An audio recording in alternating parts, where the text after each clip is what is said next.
Institut Teknologi Bandung atau yang biasa dikenal dengan sebutan ITB adalah salah satu perguruan tinggi tertua di Indonesia yang telah berdiri sejak tahun 1920. Pada waktu itu pemerintah kolonial Belanda ingin mendirikan perguruan tinggi teknik di Indonesia. Maka pada saat itu pemerintah kolonial Belanda membangun Technische Hogeschool pada tanggal 3 Juli tahun 1920 di lahan seluas 30 hektar.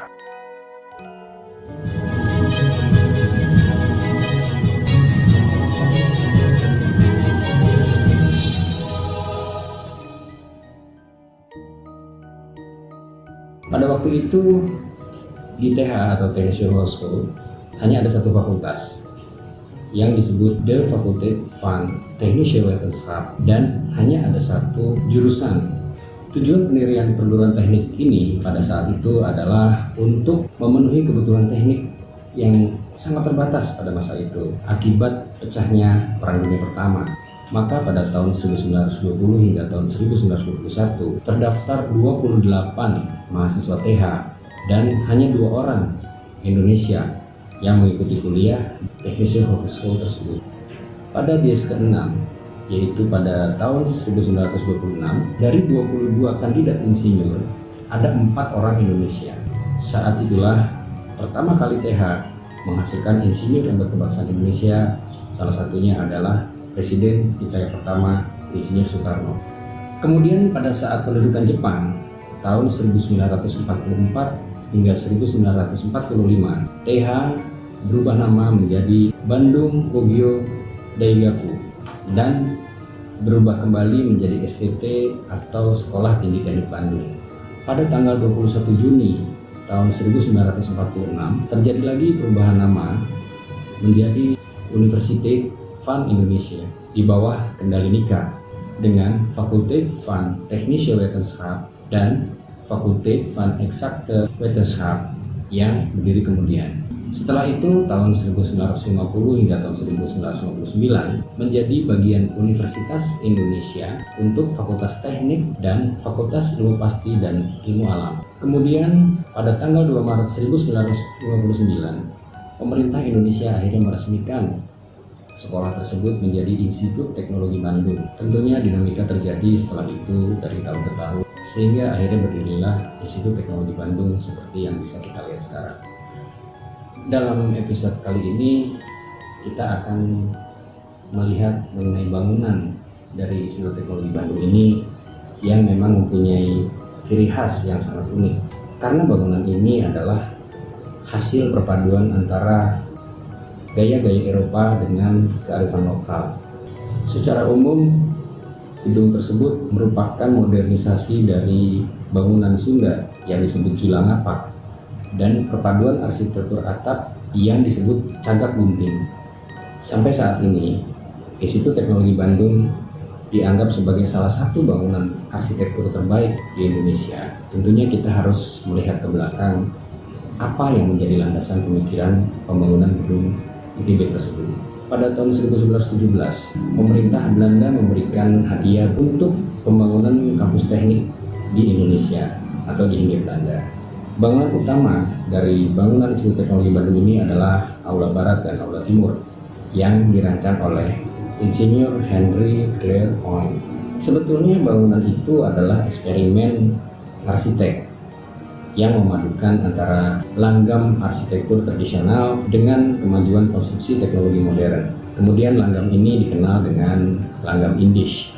Ini bisa kita lihat dari struktur bangunan, kemudian lingkungan yang bisa kita lihat dari eksistensi gedung yang masih berdiri hingga kini yang tetap dipertahankan bentuk aslinya seperti tiang-tiang yang dibuat dari batu alam, kemudian juga struktur bangunan yang sangat unik. Pendapat ini pun ada juga yang berlainan, seperti pada tahun 1935 dalam majalah Mooi Bandung, kemudian juga dalam Almanak voor Bandung. Menurut Opaheim Buitenweg, bentuk atap bangunan ITB itu adalah bentuk bangunan yang mengambil gaya dari gaya Minangkabau atau Minangkabausche Stijl dari Sumatera Barat. Sedangkan Insinyur Van Romont yang merupakan guru besar ITB pada saat itu di jurusan arsitektur Beliau berpendapat bahwa bangunan atap ITB itu adalah diambil dari bangunan rumah tradisional Batak. Nah, tentunya hal ini bisa membingungkan sebetulnya gaya mana yang diambil. Tapi menurut pendapat dari Jauhari Sumintarja, di situ dikatakan bahwa gedung Teknik Hall School itu adalah bentuk bangunan asli Sunda Besar, yaitu wilayah yang mencakup Nusantara, yaitu Pulau Sumatera, Jawa, Kalimantan, dan Sulawesi, yang pada saat itu disebut Krote Sunda Eilanden. Nah, tentunya bangunan-bangunan lama pasti akan erat dengan cerita-cerita mistis atau cerita-cerita pengalaman-pengalaman supranatural. Hal ini tidak mengherankan karena sejak dulu pun cerita-cerita semacam ini beredar.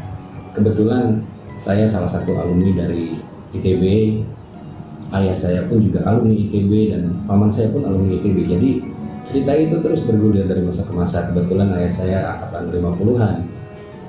Beliau pun juga sering bercerita bagaimana keangkeran kampus ITB. Bahkan paman saya pun mengalami kejadian yang aneh.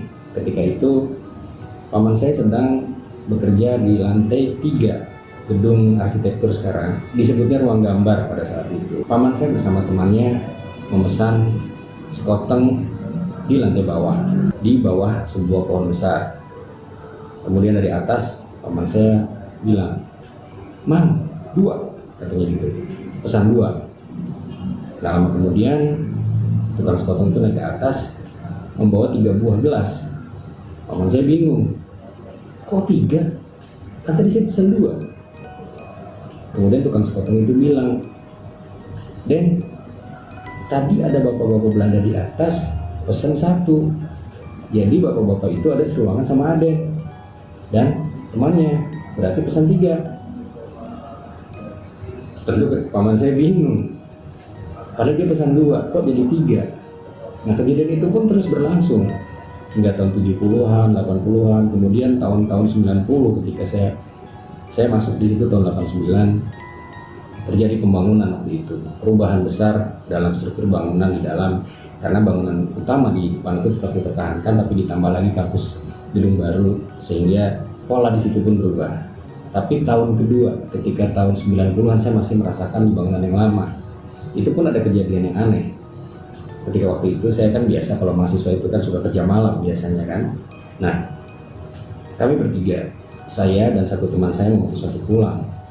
Tapi teman saya yang satu, dia memilih bermalam di kampus. Ya sudah, akhirnya kami pamit dan kami pun mengunci dari luar. Kami berdua rencana datang pagi-pagi jam 6. Kami sudah datang ke kampus karena besoknya ada presentasi. Nah, setelah kami masuk, ternyata teman saya itu sudah berada di sudut ruangan dan dikelilingi bangku-bangku yang ada di ruangan itu. Jadi akhirnya dia berada di sudut dan terkurung oleh bangku. Siapa yang memindahkan? Aneh memang. Pengalaman saya sendiri, saya masih ingat ketika waktu itu nomor induk mahasiswa saya adalah 9289007, karena pada saat itu kan masih populer film James Bond. Akhirnya 007 saya gambari pistol, ada 007. Nah, waktu saya datang pagi-pagi ke kampus, ternyata di meja saya itu penuh tulisan-tulisan dan gambar-gambar yang berkaitan dengan 007. Tiba-tiba ada tulisan seperti huruf Jawa rapi sekali, dan di situ ada gambar pistol, ada gambar senjata. Siapa yang gambar? Saya juga aneh gitu melihatnya, kok bisa gitu ada gambar seperti itu. Belum lagi ada cerita-cerita lain, seperti misalnya ada penampakan-penampakan di beberapa jurusan. Ada juga yang saya pernah dengar pada saat itu tahun 90-an, kalau nggak salah di kamar mandi jurusan farmasi, ada cerita di kaca kamar mandi tersebut sering ada darah menetes. Kemudian juga saya pernah mendengar cerita di gedung belakang, di gedung perpustakaan atau gedung PAU, saya lupa persisnya, pernah ada yang melihat orang melompat dari atas kemudian jatuh berantakan di depan mahasiswa yang melewat tengah malam.